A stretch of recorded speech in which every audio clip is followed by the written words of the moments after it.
début du 8e siècle, l'Espagne est un territoire gouverné par les rois wisigoths depuis 300 ans. En 711, une armée musulmane traverse le bras de mer qui sépare l'Afrique du Nord de la péninsule ibérique et lance une invasion qui modifiera à jamais le paysage géographique et culturel de l'Espagne.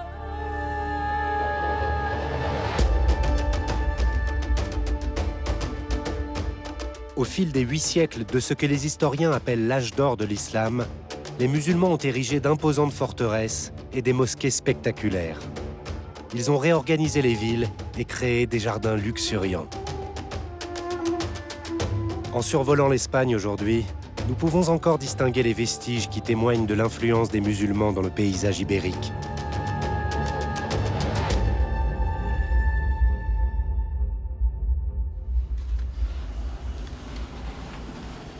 La professeure Susana Calvo Capilla est une spécialiste de l'histoire et de l'architecture islamique.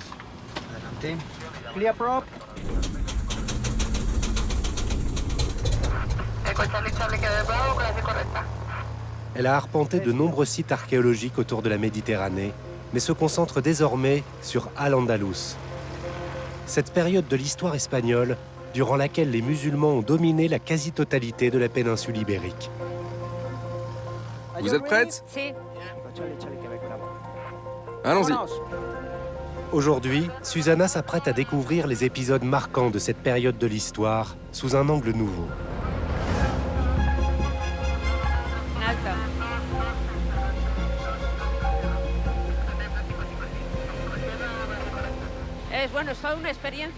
C'est une sacrée expérience de regarder ces étendues et de découvrir l'histoire d'Al-Andalus depuis les airs, un peu secouée par le vent.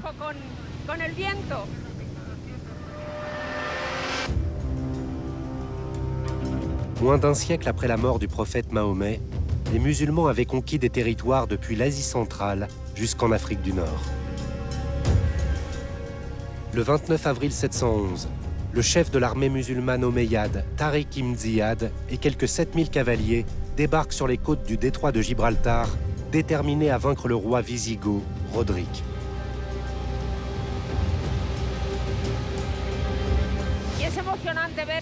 C'est émouvant de survoler le Djebel Tariq, ce mont qui a reçu le nom de Tariq, du premier chef des troupes berbères qui a traversé le détroit. Ce détroit, qui a été une sorte de porte d'entrée de toutes les cultures dans la péninsule, l'est une nouvelle fois en 711, pour cette nouvelle culture qui va rester près de 8 siècles dans la péninsule. À cette époque, le royaume wisigoth qui domine l'Espagne est affaibli par la corruption et les luttes entre ses gouvernants. Alors que le roi Roderick et ses troupes sont occupés au nord de la péninsule à réprimer des révoltes, les musulmans lancent leur attaque. Bien que peu nombreux, les soldats de Tariq ibn Ziyad écrasent rapidement la résistance wisigothe et prennent le contrôle d'une petite ville, Algésiras. Algésiras vient de l'arabe Al-Rasirat al-Adra, qui veut dire l'île verte. Ça va être un des premiers endroits où les troupes arabes et berbères vont s'installer et faire leur campement.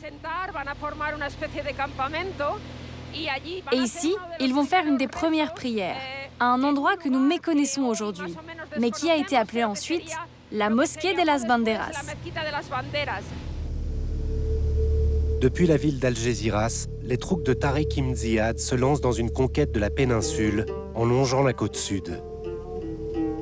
En juillet 711, ils terrassent le roi Roderick et ses hommes dans la campagne andalouse lors de la bataille de Guadalete. Les Wisigoths n'ont plus de chef. Tariq ibn Ziyad et son armée remontent vers le nord, prenant les villes les unes après les autres.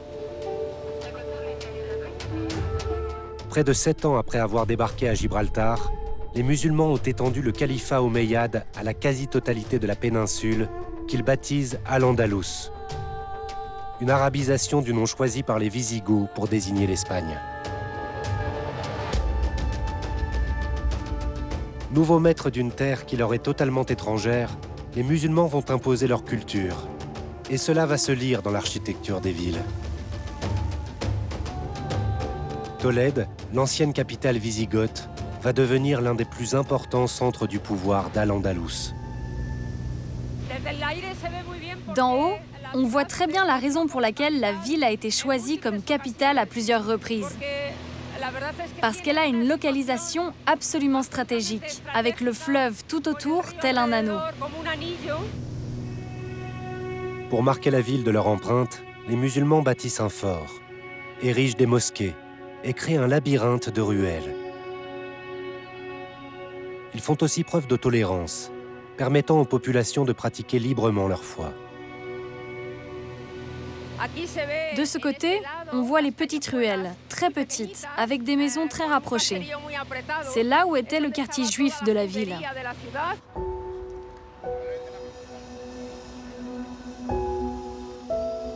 Connue aujourd'hui comme la cité des trois cultures, Tolède a vu au milieu du 8e siècle musulmans, juifs et chrétiens cohabiter dans ses rues.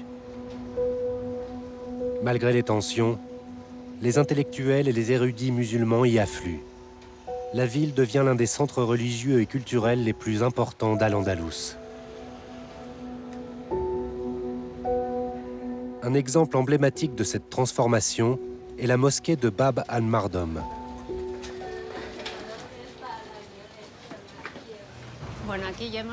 Ici, on est à la porte nord de la ville. Il s'agit en quelque sorte de l'entrée naturelle de la ville, car tout autour, on retrouve le fleuve.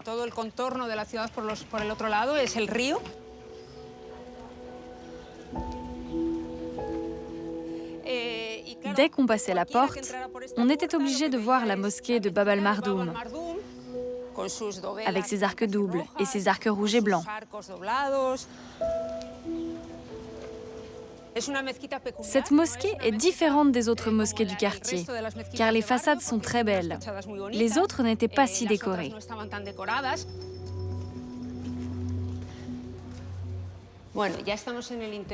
Nous sommes à l'intérieur de la mosquée. Ce qui est surprenant ici, c'est qu'au niveau du sol, on ne voit rien d'extraordinaire. Cependant, lorsqu'on lève les yeux, on voit que dans chacun de ces carrés, dans cet oratoire, il y a une grande coupole avec des motifs qui s'entrecroisent et qui forment des étoiles. C'est ce qui est probablement le plus spectaculaire de cet espace. Suivant le modèle des petites mosquées érigées à Tolède entre le 8e et le 11e siècle, l'architecture de Bab al-Mardom est conçue pour la prière, mais aussi l'enseignement. Si on fait attention, la forme carrée de cet espace est très adaptée pour les enseignements donnés par la mosquée. Habituellement, l'enseignant était appuyé contre une colonne et les élèves s'asseyaient autour de lui et il donnait cours.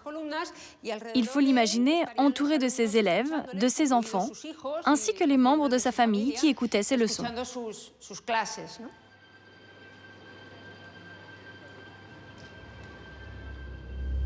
Bien qu'il contrôle des villes importantes comme Tolède, le califat omeyyade est miné par d'incessantes querelles intestines et doit faire face à la résistance chrétienne dans le nord du territoire. Au milieu du 8e siècle, les chrétiens ont étendu le royaume des Asturies, tandis que les musulmans assoient leur domination sur les 2/3 sud de la péninsule. Dans cette période d'instabilité, un nouveau chef musulman apparaît. Le faucon d'Andalousie, le prince Abd al-Rahman Ier. Pour marquer son pouvoir, en 756, il rebaptise le califat omeyyade l'émirat de Cordoue.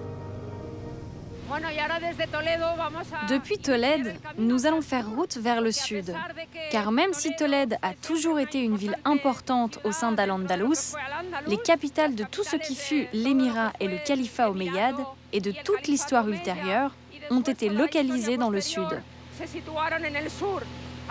Donc on se dirige maintenant vers Cordoue, que les musulmans vont choisir comme capitale pour des raisons stratégiques, parce qu'elle leur permettait de contrôler la Bétique, cette province qui couvre toute la partie sud du territoire. Au début du Xe siècle, Cordoue devient un califat indépendant. Tandis que Tolède et d'autres cités prestigieuses d'Al-Andalus déclinent, Cordoue est à l'apogée de son rayonnement. Lorsque nous survolons la ville aujourd'hui, nous repérons immédiatement le symbole de cette époque de splendeur, la grande mosquée de Cordoue.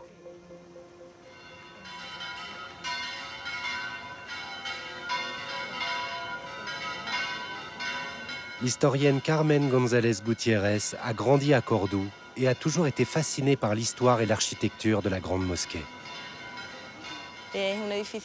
C'est un édifice très complexe qui, dans ses moindres détails, détient toutes les clés, non seulement de l'histoire de Cordoue, mais aussi de l'histoire d'Al-Andalus. Et c'est pour ça que je continue d'être surprise à chaque fois que je le vois. D'après les textes anciens, à la fin du 8e siècle, la grande mosquée a été bâtie sur une ancienne église wisigothe. Au cours des 2 siècles suivants, les souverains n'ont pas cessé d'agrandir et de transformer l'édifice.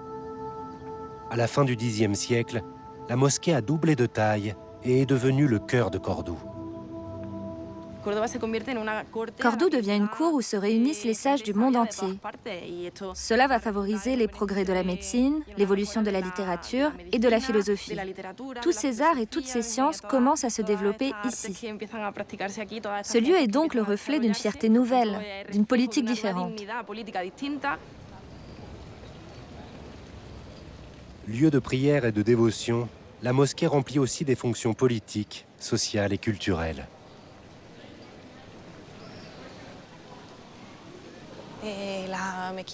La mosquée était pourvue d'une cour où il se déroulait de nombreuses activités. Les marchands venaient dans la cour de la mosquée pour vendre leurs produits. À l'ombre des portiques, on pouvait également trouver des juges qui officiaient lorsqu'ils ne le faisaient pas à l'intérieur. La cour était une partie très vivante de la ville.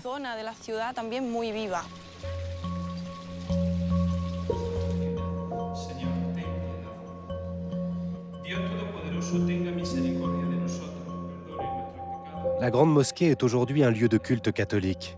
Mais sous le califat omeyyade, les fidèles musulmans se rassemblaient sous ces arcades majestueuses. Ces architectes l'ont bâtie en granit, en onyx et en marbre de couleur. Afin de donner de l'ampleur à la salle de prière, ils ont entrecroisé les arches en fer à cheval, soutenues par une forêt de 856 colonnes.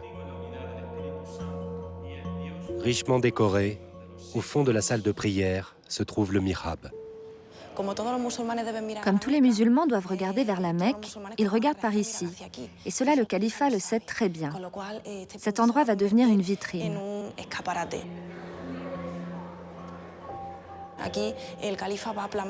Le califat va y inscrire toute une série de messages idéologiques qui vont lui permettre d'étendre sa propagande. C'est ainsi qu'on retrouve certains messages du Coran, une décoration végétale et géométrique très finement réalisée qui évoque le paradis. Le paradis pour les fidèles musulmans est un jardin, un verger plein de fleurs et de plantes, avec de l'eau très fleurie, avec beaucoup d'ombre.